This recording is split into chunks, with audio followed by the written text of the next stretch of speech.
some of our members joined me to give their expert tips on how to pass your speech every time. And we'll start off with a snippet from a conversation I had with Schroeder. Schroeder is an intermediate level member of our Junior Speakers League Club, and he and his mom, Kimberly, joined me so that he could pass on his pro tips. So, Schroeder, one of the things that you had talked to me about earlier is how you time yourself when you're practicing your speeches. Do you remember what you told me?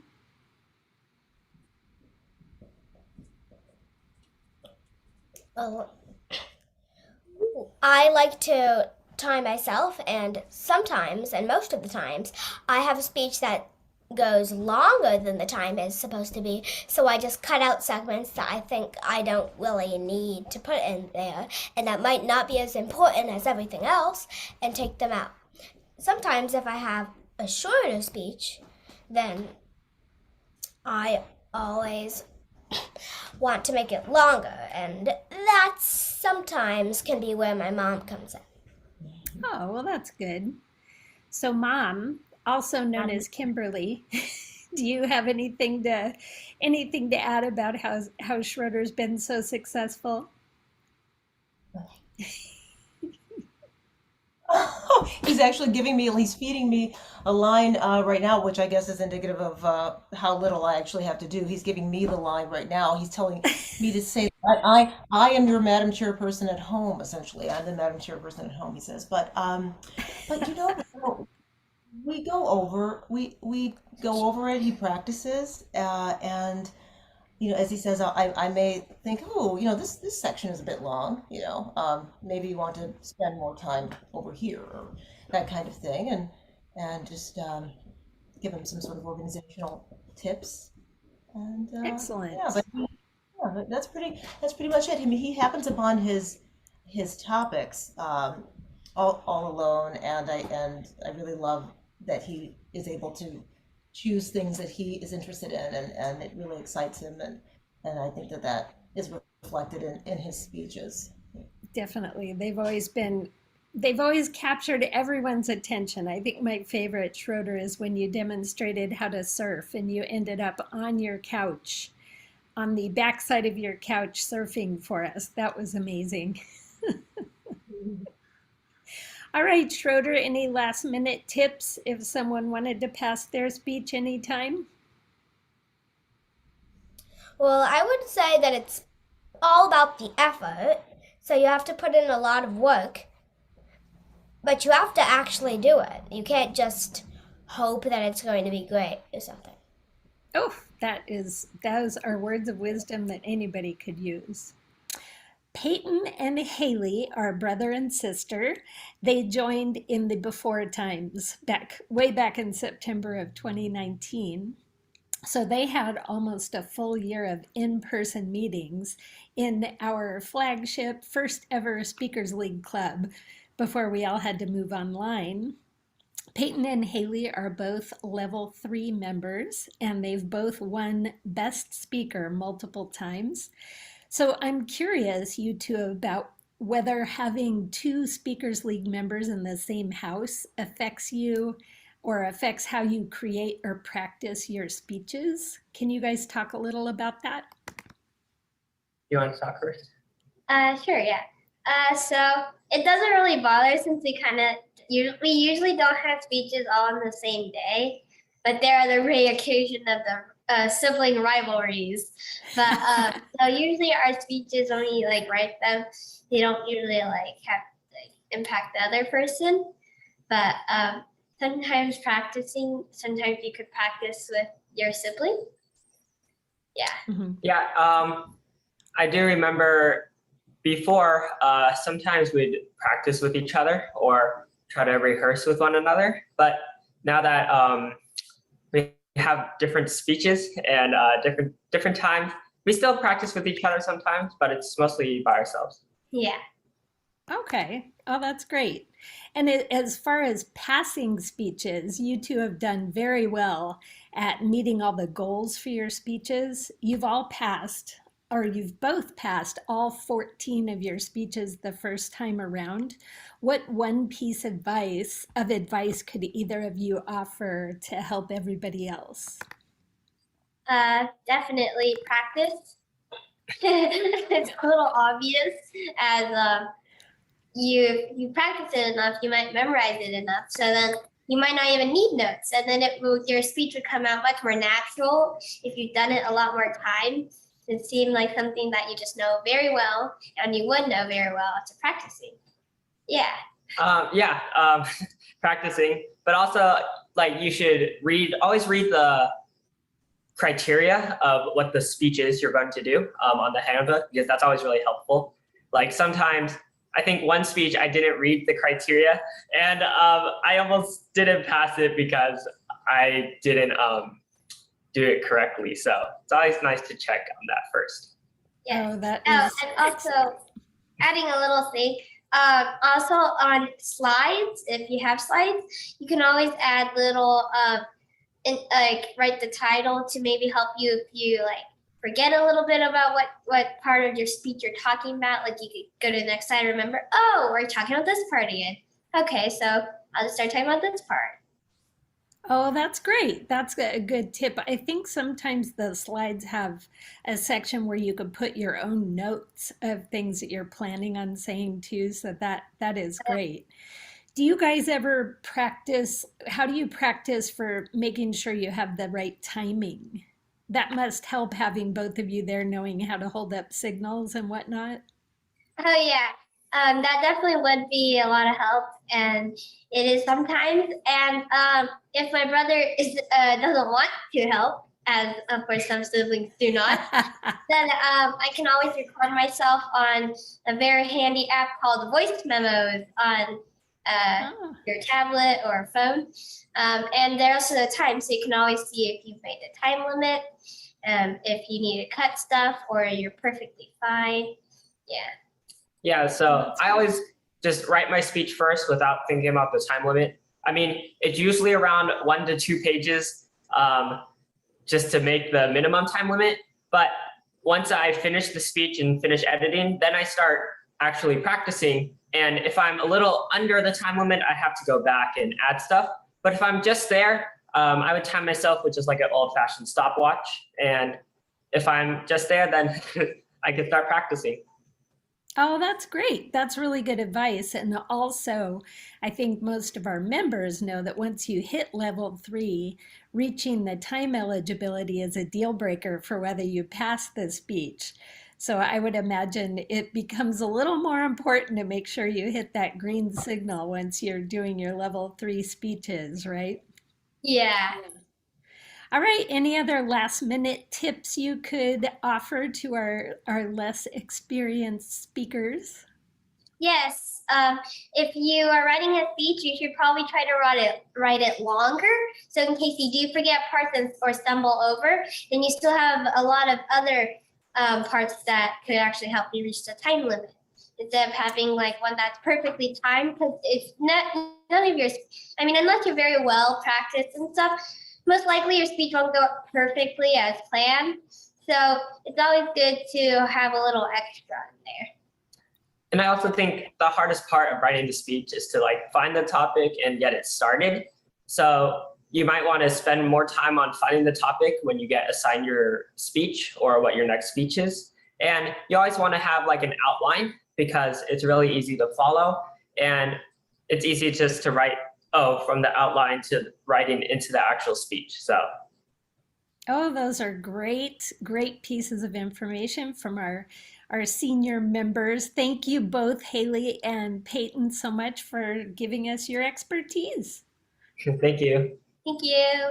Sophia is a level 2 Speakers League member. She joined us back in January of 2021, and she just leveled up at the end of April this year. but Sophia has won Best Speaker in every single speech that she's delivered in Speakers League. She was also our winner for the humorous speech contest at Slam last year, and she'll be competing again this year a little bit later today. Sophia, I wanted to ask you about how you prepare and practice your speeches. Can you talk a little about that for us? Sure. So to prepare for my speech, the first thing that I do is I always read the goal in my speaker's handbook so that I can pass. Because if I don't know my goal, I'm not going to pass my speech. Then I pick a topic that's interesting to me, I'm passionate about, or my life experiences. Then I do some research if I need to. Then I make an outline and create my speech. Excellent. And how do you practice your speech? What are some of the techniques you use when you practice? Well, I think that practice is really important, and I practice at least a dozen times. I like to set up a Zoom meeting and record myself on Zoom, especially if my speech is on PowerPoint, because then I can get used to sharing my screen before the Speakers League meeting. And I also practice in front of everyone, like in front of my family and my parents, and even in front of my dog. I bet your dog is the very best audience member for you. That's really a good idea to actually start your own Zoom meeting and do it. And I think not a lot of people think to do that, but it's a great way to get more fluent with the technology and being able to do that. Tell me a little about how you go about your self-evaluations. How many times do you watch your video? How do you feel about it? I usually always watch my speech video more than once, and the self evaluation is really important to me because when I get your evaluation back, Madam Chairperson, it really helps me learn and grow as a speaker so that I could do better next time. Oh, that's good.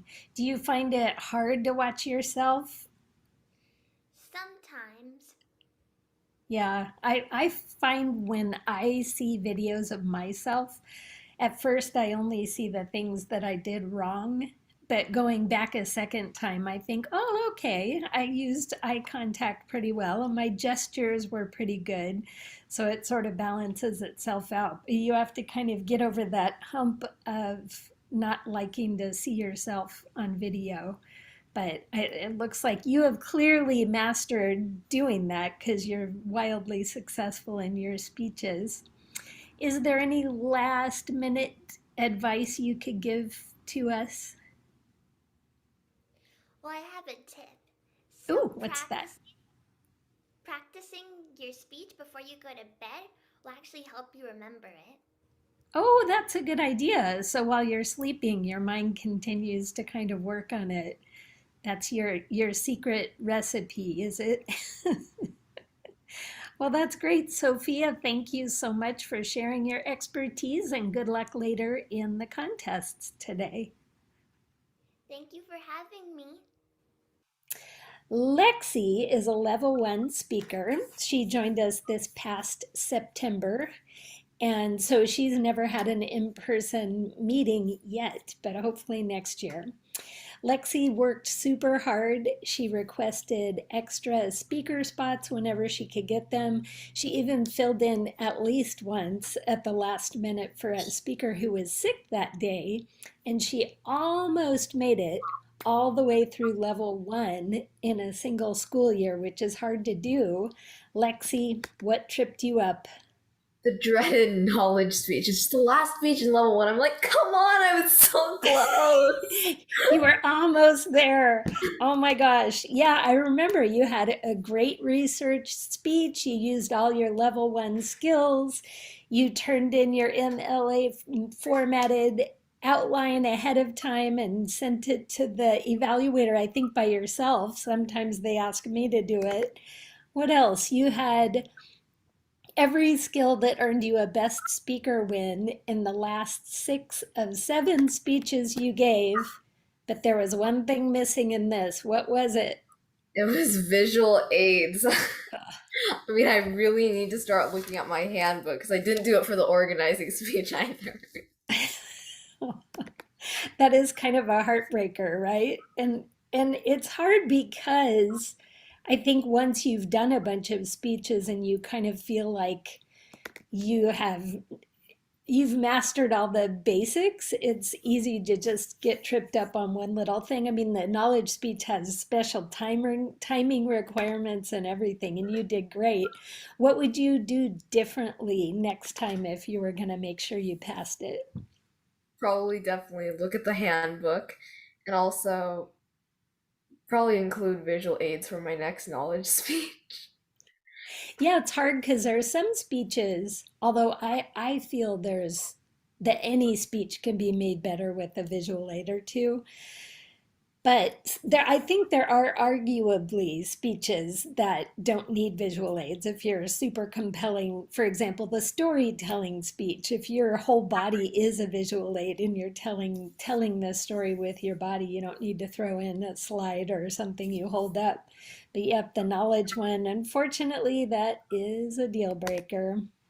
The so the good news, you have good news about this knowledge speech, because normally if you don't pass a speech, you have to redo it again with a new topic. But you have good news with this one speech, and what is it? Do you remember? That I get to go to Slam and do it again. That's Hopefully I remember. Yes, that's right. She'll be delivering her knowledge speech a little later today in the knowledge speech contest. We wish you the best of luck, or I should say the best of skill in that, and I appreciate you being transparent about the things that trip us up. Sometimes it's harder to admit those than anything. And Lexi, your enthusiasm and skill have just been a joy this year. So thank you for sharing your expertise. We have Dante with us. Dante is a level 2 member, and I just looked back at my records, and Dante joined us after the before times. So I know, Dante, you visited one time when you came when Cadence, your sister, was at an in-person meeting, but you actually joined us since we've been online. I don't think I've ever seen you do a speech in person, have I? Yeah. No. So I actually brought you here to ask because I know that you have some great tips for how you pass your speech every time. Tell us what you do. Yeah, so the first tip I'd say with your speech is to just look at it beforehand. You'll see on your schedule, even from like the beginning of if from the beginning of the year for all the way to the end, assuming the schedule doesn't change, you're going to be able to see what speeches you're giving when. And you can always just take a look beforehand in your handbook and just say, okay, well, I'm giving the sincerity speech next. That's going to be my example because I gave that speech today, actually.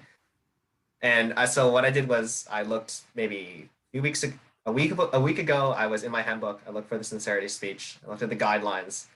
And I didn't necessarily start prepping right away, but what I did was sort of, if a topic were to spring into my head, I was trying to keep a lookout mentally and say, if I thought of something or I was learning about something, and I thought, oh, this would make a great sincerity speech, then I would just write it down. For this speech in particular, I didn't really come up with anything. I had to sit down and actively look for a topic. But I did find one. You should find a topic, obviously, that you're passionate about. If you're not interested about it, especially for a sincerity speech, you have to be sincere about it. If you don't care about your topic, it will inevitably show in some form in your speech. And my next tip would be, if you really can't find a topic or you don't have time, reschedule your speech or change it. I've had times where I don't have time to do a speech. There's something else going on in my life, and I've just said, hey, I can't do a speech. Does anybody else want to fill in? And people are generally happy to take that spot because they want to progress faster. So that just sort of helps to retain the structure of the meeting beforehand with, say, the same number of speakers, but it takes the workload off of you where necessary. And what I said about changing a speech is that if you really can't think of a topic, you're just completely out of ideas, then you shouldn't try to come up with a subpar topic, in my opinion, that for a speech. I think what you should do is just email to Madam Chairperson. People don't think of this a lot, but you can do your speeches for your level in any order. sincerity is the first speech at level 2, and I'm just doing them in order like I'm just doing them in the presented order in the evaluation sheet just because I haven't seen a need to change. But if you yourself really can't think of a topic, just email Madam Chairperson, hey, I don't think I can do this topic yet. Maybe give me more, would you mind giving me more time to think of a topic for this speech and scheduling my next speech to be a different topic, or I guess type. So Yeah, that's those are my actually, tips. yeah, that's a really great tip because there's things like audience participation and storytelling, I think, and great orator all coming up in level two, I think. But in any event, every level has seven different categories of speech, and you can do them in any order. So that's great advice. If you're having trouble coming up with something, for example, that you're passionate about for the sincerity speech, then you can pivot and do a different type of speech first. That's really great advice. Yeah, of Thank you, Dante. I appreciate course, no that. problem. All right. Marjorie is a level 4 member. She has served in all the meeting roles. And like our other level 3 and up members, she's been completing executive evaluations for the other club members when they give their speeches. I send her evaluations to the speakers after they've turned in their self evaluations, and it's a great way for them to get extra constructive feedback from a peer. Now, this year, Marjorie, you opted out of delivering any speeches at online meetings, and I was hoping you would talk a little bit about that and tell us why. Of course, I gave 9 speeches at our online meetings, and once I reached level 4, I wanted to do my final 7 speeches in person. There are 2 reasons behind that. The first one is that I feel like getting the skills necessary to speak to people in person is important. And the second reason is that it's my final level at Speakers League, and I wanted to end off on a good note. I love that. And I know I'm going to miss you. I always grieve when my upper level members move on to other pursuits, but that's just me.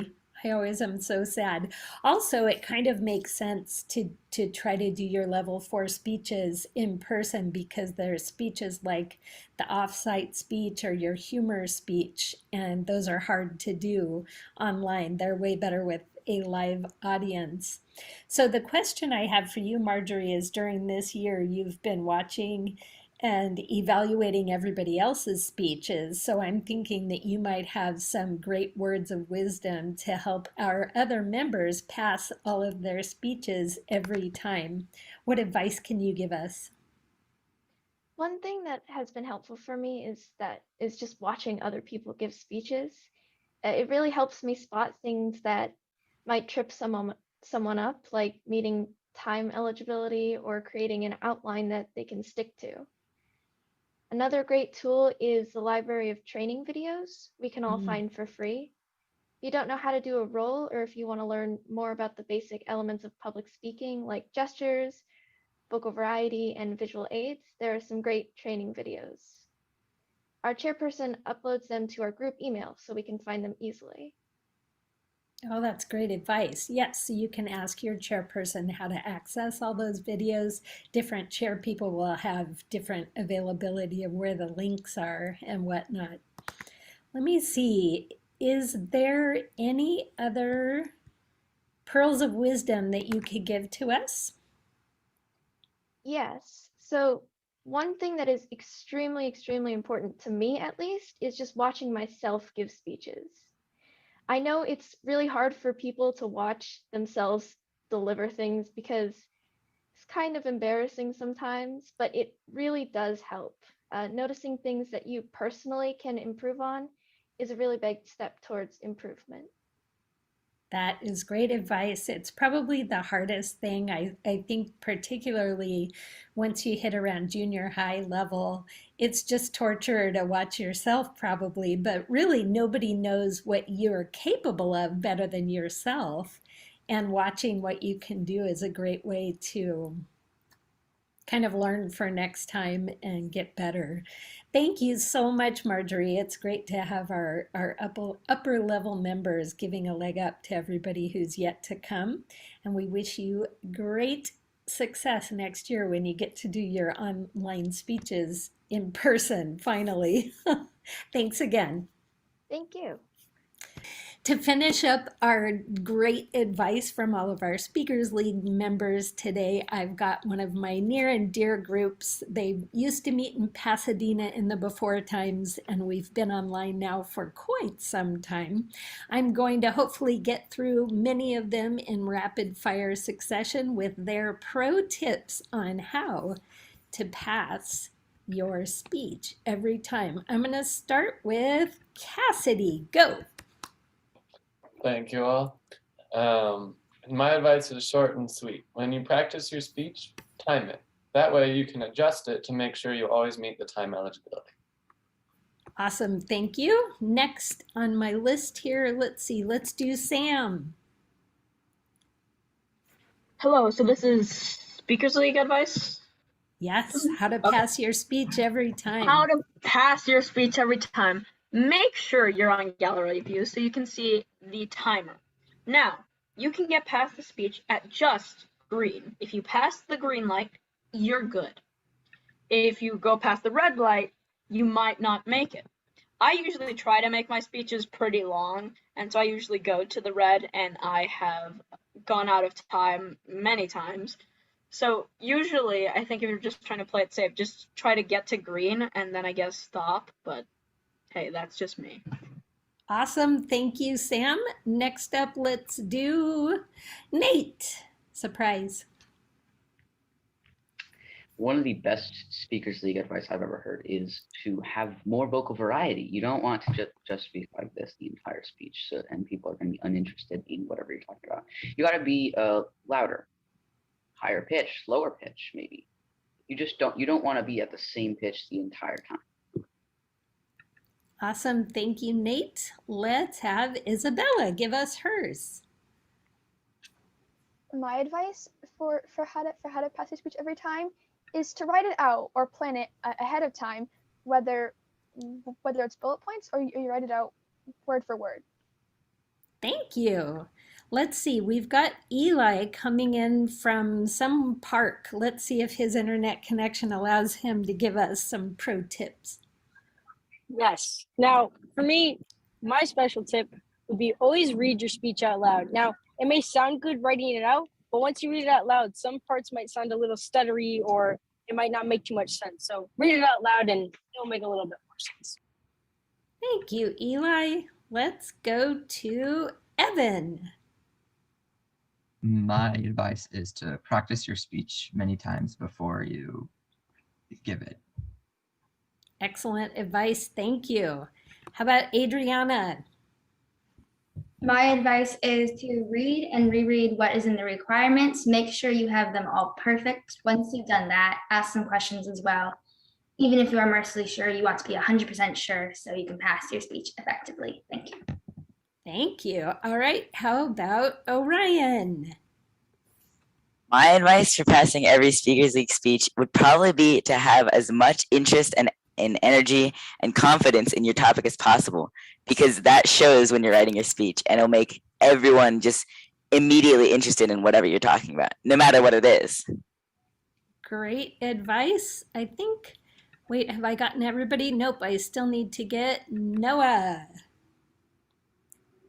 Well, it seems that my brother has taken my idea, but what I was going to say is your topic is so important to your speech. That's like the first thing that you need to focus on and you need to figure out. Because if you are excited and interested about your topic, then your audience will be too. So your enthusiasm is really what's going to carry your speech through. Excellent advice. Thank you so much to our Speakers League Club. I thank all of you for your help, and that's a wrap.